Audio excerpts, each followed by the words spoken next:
C'est tout ça. Allô? T'es bien chez tes parents? Oui, pourquoi? Non, juste comme ça pour savoir. Des bisous, à bientôt. Des bisous. Oh l'enfoiré! Je suis sûre qu'il a acheté une nouvelle montre.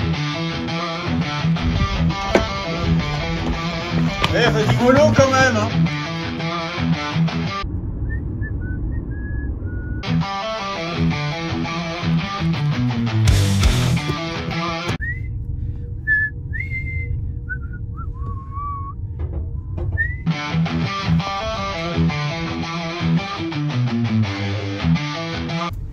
Oh la belle vie, sans amour, sans problème.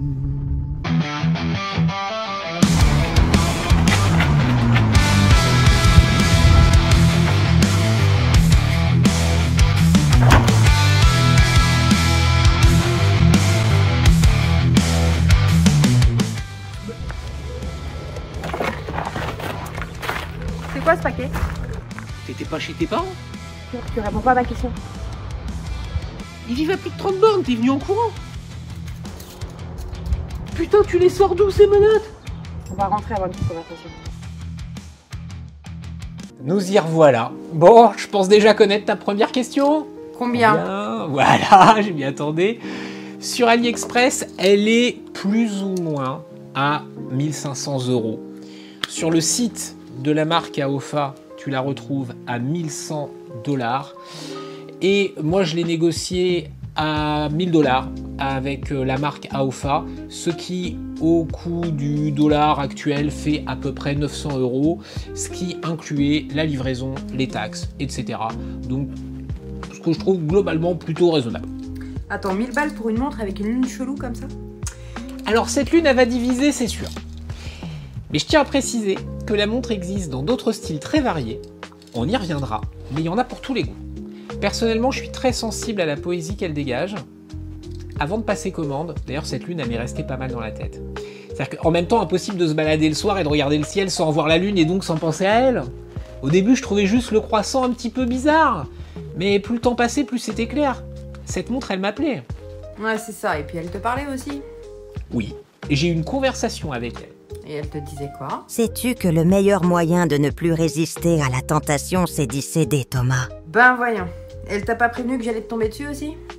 Au contraire. Si elle t'aime, elle sera heureuse pour toi, ne t'inquiète pas.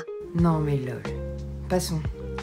J'imagine que tu vas te justifier en me disant qu'elle a un truc exceptionnel. Oui, et je suis même convaincu que c'est tellement exceptionnel que t'as jamais vu ça. Avant de t'en parler, tu connais le principe d'un tourbillon dans une montre. Je crois que c'est un truc qui tourne dans la montre.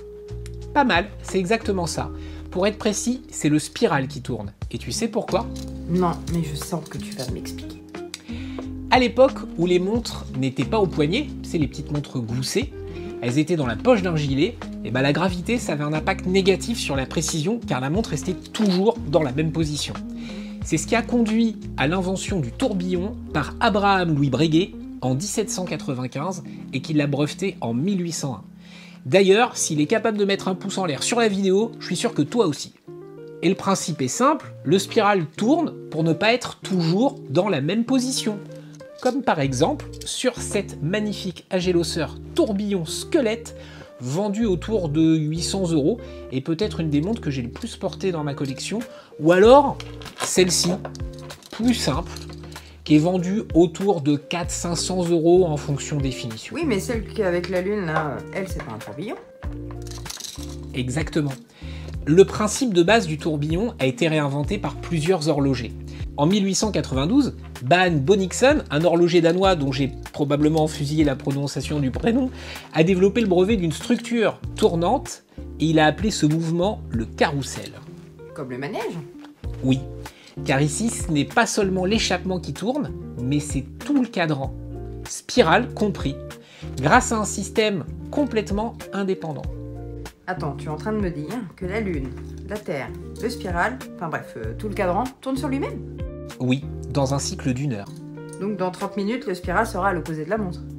Oui, Et dans 1 heure, il sera revenu exactement là où il a commencé. Alors là, j'avoue, j'avais jamais vu ça. J'imagine qu'elle aussi, c'est une montre automatique? Alors non, c'est un mouvement manuel. Il faut la remonter régulièrement. Elle a une réserve de marche de 80 heures. Donc tu dois tourner la couronne tous les jours, sinon elle s'arrête? C'est nul ça. Alors, il faut effectivement tourner la couronne, mais en réalité, c'est plutôt tous les 3 jours. Et vu l'énergie nécessaire pour faire tourner tout ce cadran, c'est vraiment bien que la réserve de marche soit si importante. Et le fait qu'elle soit manuelle, ça permet aussi de la rendre plus fine, sachant qu'il s'agit de base d'une montre assez épaisse. Et concernant le remontage manuel, moi je trouve que la sensation est plutôt agréable. J'aime bien le fait qu'elle tourne, c'est vraiment sympa. Mais la lune, c'est pas mon truc. Tu disais qu'elle existe dans d'autres styles?